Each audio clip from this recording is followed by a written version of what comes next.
Welcome to Game Fondue Reviews. In this video, we're going to take a look at Costume Party. Costume Party is a quick, light, bluffing card game. Let's jump right in with the description of the rules, see a few example turns being played, then I'll be back for some closing remarks. This is Costume Party, set up for a 4-player game. To set up, you just shuffle the deck and deal each player a hand of 3 cards that's for their eyes only. Then you select a start player, and it's recommended to have a pen and paper nearby to keep score. The game turn is broken into 6 phases, which are pass, prepare, reveal, judge, discard, and draw. And the game ends when there's not enough cards for everybody to draw one at the end of a turn. At this point, it's the player with the most points that wins. So let's go over the parts of the turn. The first is pass, and everybody's going to look at their hand of 3 cards, and they're going to pass one secretly to their left and right neighbor. So everybody's going to pass 2 cards, keep one, and everybody does this simultaneously. Next is prepare, in which case you just look at the cards you were passed. You can't look at the cards until you've chosen to pass your own 2. Also, at this time, the players are going to put 1 card from their hand face down in front of them, and everybody's going to be doing this simultaneously. The next part of the turn, so let's just pretend all these cards went, is reveal. And in clockwise order from the start player, players are going to reveal their card and act on it.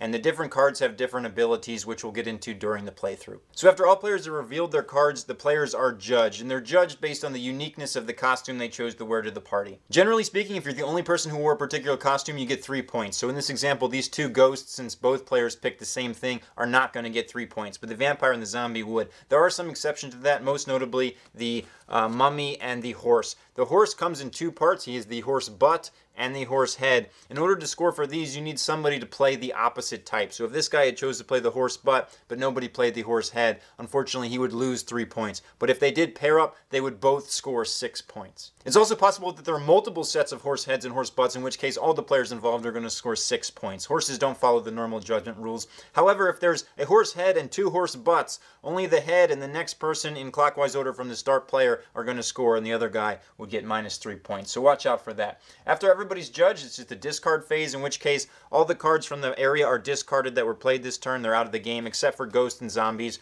because their effects involve scoring on future rounds. And the last part of the turn is draw, which is very simple. Everybody just draws 1 card from the deck until everybody has a card, and first player passes left. So if you were first player here, next time this guy will be first player. So it does matter throughout the game. If there's ever a situation where not everybody gets to draw 1 card, then the game is over immediately and no more rounds are played. At this time, whoever has the most points is the winner. Let's go into this example playthrough. Normally the cards would be for their owner's eyes only, but we're having them face up here to make it easy to see. So the first part of the turn is pass. So everybody picks 2 cards in their hand and passes them to their left and right neighbors. And everybody's going to be doing this simultaneously. So this guy might decide to pass these 2, and this guy over here passes this and this. And lastly, this guy decides to pass this and this one here.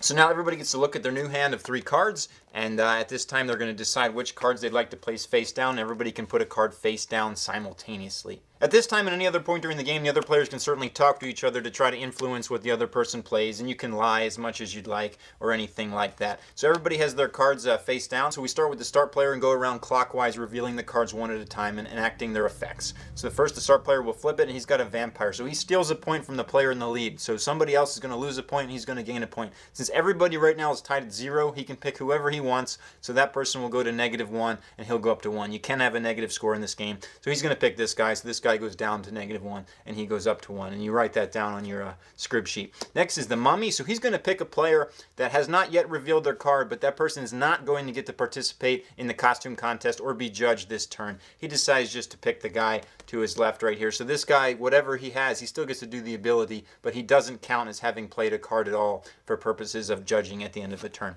Now, he's also played a vampire, but this guy is definitively in the lead, so he steals a point from him, so he would go from 1 to 0, and he would go up to 1. But actually, right now, this is the only guy who's functionally played a vampire, because this vampire is not in the contest. And lastly is a zombie. Now, zombies and ghosts actually stay out for a turn because of their effect on future scoring. This is +1 point for every zombie costume worn at the next party. So we don't know exactly how much that one's worth yet, but we'll find out soon. So now, everybody's revealed their card and done what it says, so we do the costume contest. Since this vampire doesn't count, this guy, and this guy each get 3 points for being unique. Had this vampire counted, the 2 of these would have scored 0 points because they're not unique. So then everything except ghosts and zombies played just gets discarded.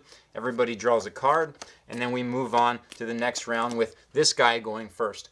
we're going to jump ahead a little bit in the game so you can see some different card powers. Welcome back. This guy is now the start player or the host, and everybody's already passed their cards and made their selection on what goes down. So we start with him and we go clockwise. So he's got a vampire. He steals from the player with the most. These players are actually tied. He just decides to pick this guy. So this guy loses a point and he gains a point. And next, this guy has a robot, and what a robot does is you pick somebody that has not yet revealed a card and you send it back to their hand. So he sends this one back to the guy's hand and he has to play a different card from his hand face down instead. So he decides to put this zombie face down. And now note there's two ghosts out here, and the reason is they were played last time, because the way ghost scores, you get 1 point for every ghost played last time. So if somebody played a ghost this time, which is what this guy had intended to do, but he got roboted, he would have scored 2 points because 2 came out last time. But now he flips and he's got a zombie, as we know. And lastly, this guy was really hoping somebody would play the horse butt because he played the horse head.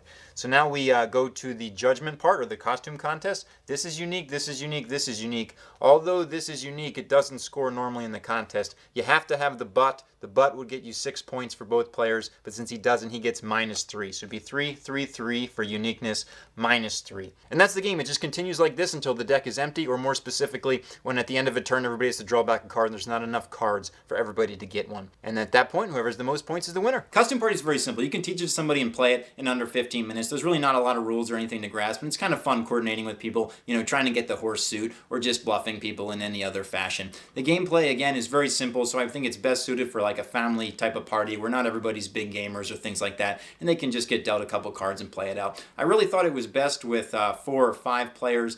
Less than that, there wasn't really enough conflict, and beyond that, the game just kind of ends immediately. 15 minutes is sort of fast enough because the game, it's enjoyable. It's not super strategic or anything like that, but it's fun, and it's nicely portable, things like that. So if it looked neat to you, check it out. That's Costume Party.